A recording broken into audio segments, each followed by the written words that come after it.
In June 2026, France was scorched by an intense heat wave.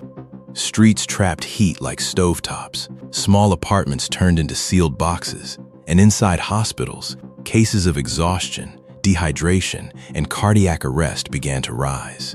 Within a short period of time, more than 1,000 excess deaths were recorded. But the most frightening part was not just the heat itself. As temperatures climbed, the entire country began to dry out. Rivers dropped, the soil cracked, and wetlands that once held water through the summer slowly disappeared. Rainwater no longer stayed in the landscape for long. It rushed through canals, through rivers that had been straightened, and vanished into the sea. And that is the part of the climate crisis few people ever see. It is not only the air above us getting hotter, but the ground beneath us losing its ability to withstand it. But more than a century ago, France still held the last traces of a system that had once slowed the water, kept valleys moist, and sustained its wetlands. That system was not built from concrete or steel, but from mud, branches, and the teeth of an animal that had once been reduced to only about 30 individuals. So was the record-breaking heat France just endured really only the result of climate change? Or, buried deeper beneath it, was there also the shadow of a far greater absence? The disappearance of the mighty beaver, the creature humans once called an ecosystem engineer? To understand what was lost, we have to go back long before France's rivers were straightened on maps. Back then, the tributaries of the Rhône did not rush toward the sea the way they do today. They wound through dense forests, spilled into lowlands, and threaded their way through reeds, ponds, and marshes. Water did not simply disappear after every rainfall. It stayed, soaked into the soil, fed the groundwater, and kept entire valleys moist through the driest months. One of the creatures that helped create that world was the beaver. With mud, branches, and tree trunks, they built thousands of small dams across the streams. Each dam slowed the water down. Each pond behind it became a refuge for fish, frogs, insects, water birds, and riverside plants. They did not merely live in that ecosystem. They built it, repaired it, and kept it functioning season after season.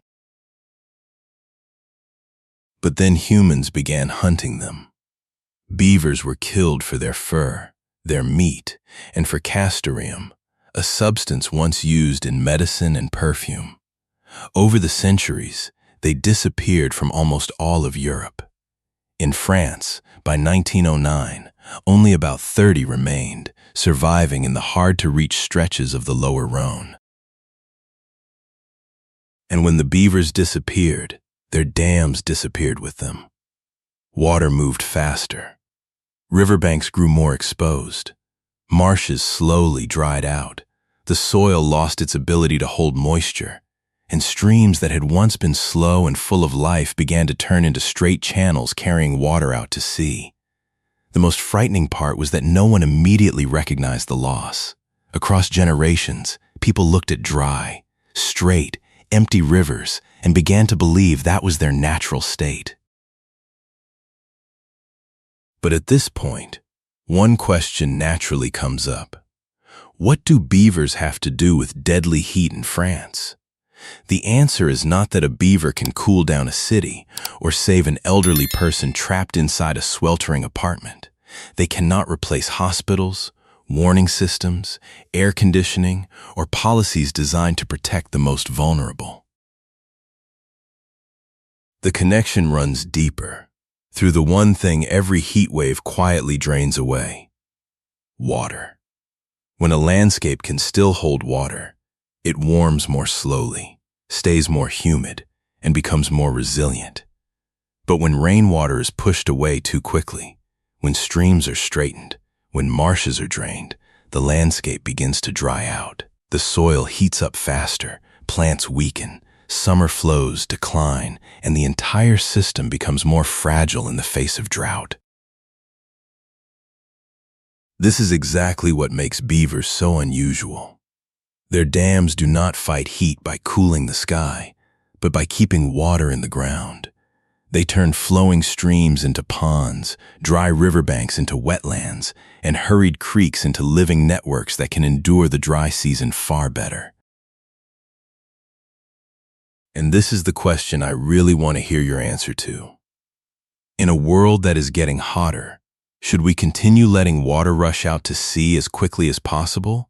Or should we give more space back to ecosystems that know how to hold it, like beavers, marshes, and riverside forests? Leave your answer in the comments below. In 1909, when only about 30 beavers remained in France, a group of naturalists saw what many others had missed. They did not simply see an animal disappearing.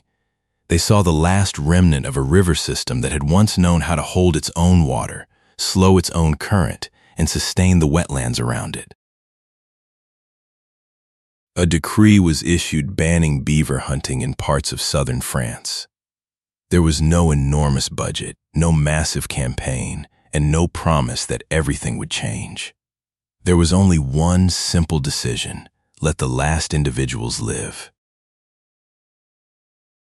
Then, decades later, the recovery began to accelerate. From the surviving population on the Rhone, hundreds of beavers were moved to other rivers. They needed no blueprint, no machinery, and no human instruction on how to build. As soon as they returned to the water, they began doing what their ancestors had done for thousands of years. A tree trunk was gnawed down. A small stream was blocked. The water began to rise, slower, deeper, and staying longer in the valley. From those small actions, France began to witness the return of an engineer it had once nearly erased. But the story does not end in the small streams. All the water held upstream eventually leads to one place, the Camargue, the vast delta where the Rhone meets the Mediterranean Sea. It is one of the most important wetlands in France, but it is also a place the sea is quietly swallowing. Every summer, salt water pushes farther inland. The edges of the rice fields begin to turn white with salt. Soil that was once fertile becomes harder, drier, and more difficult to farm. To fight back, humans built a massive system. 153 industrial pumps, hundreds of kilometers of canals, and roughly 730 million cubic meters of fresh water pushed through the entire network every year. For a while, it worked. But the system had one weakness no machine could hide. It was only strong as long as the Rhone still had enough water. When drought arrived, when prolonged heat drove the river level down, the pumps could still run, but they could not pump what was no longer there. And precisely when fresh water was weakest, salt water had its best chance to move deeper inland. This is where the beaver story becomes something entirely different. They do not fight the sea with giant structures at the end of the river. They work far upstream, where each small branch of water begins holding back a portion of the rain. Each dam creates a pond. Each pond seeps into the ground. Each moist valley becomes a small reserve, releasing water more slowly over days, even weeks. That does not mean beavers can replace the entire pumping system of the Camargue, but it reveals a different way of thinking. To protect the downstream, sometimes you have to begin upstream. Pumps only react once the crisis has arrived. Beavers quietly build resilience before the crisis begins. The story began with a France growing hotter, with rivers dropping, landscapes drying out, and more than 1,000 excess deaths recorded during a record-breaking heat wave. But the deeper we follow it, the more it leads us somewhere far quieter, to small streams, muddy riverbanks, and the tooth marks of an animal that once nearly disappeared. Beavers are not a miracle solution. They cannot stop climate change on their own, cool down cities, or save everyone who is vulnerable during harsh summers. Humans still need hospitals, warning systems, heat-resistant housing, urban trees, and policies that protect communities. But beavers remind us of something more fundamental. Before we build more machines to fight against nature, perhaps we need to look back at the natural systems that once helped land, water, and life stay in balance. One small dam may not change an entire country in a single day, but thousands of dams, over decades, can help water remain longer, soil stay wetter, and rivers become less fragile in the face of drought.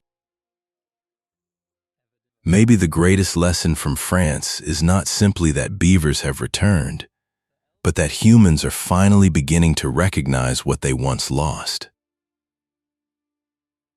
If you found this story worth thinking about, hit like, subscribe to the channel, and leave your thoughts in the comments below. I'll see you in the next video.